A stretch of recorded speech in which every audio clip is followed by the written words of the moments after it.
Hi, let us read about comparing duodenal and gastric ulcers.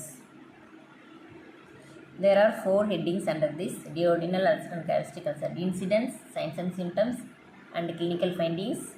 Third one is malignancy possibility. Fourth one is risk factors. First we will read about duodenal ulcer and then gastric ulcer. But when we write in exam, we can write side by side. But when we will read one by one so that it will be easy to memorize. First one, duodenal ulcer. Incidence, age 30 to 60 years. Male is to female, the ratio is 2 to 3 is to 1. 80% of peptic ulcers are duodenal. Signs and symptoms and clinical findings. Hypersecretion of stomach acid, HCl, may give weight gain.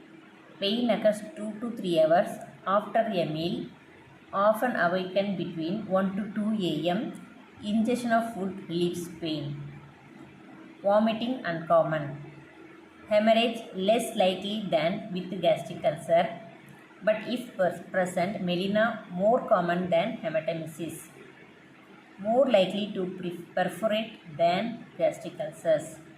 Malignancy possibility rare. Risk factors: H. pylori, alcohol, smoking, cirrhosis, stress. H. pylori is Helicobacter pylori bacteria. Okay.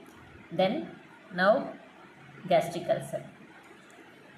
Incidence usually 50 years and over. Male is to female ratio 1:1. 15% of peptic ulcer are gastric. Signs and symptoms and clinical findings. Normal or hyposecretion of stomach acid, HCl. Weight loss may occur. Pain occurs half an hour to 1 hour after a meal. Rarely occurs at night. May be relieved by vomiting. Ingestion of food does not help. Sometimes increases pain. Vomiting common. Hemorrhage more likely to occur than with duodenal ulcer. Hematemesis more common than melena. Malignancy possibility occasionally. Risk factors: H. pylori, gastritis, alcohol, smoking, use of NSAIDs, stress. That NSAIDs is non-steroidal anti-inflammatory drugs. Thank you.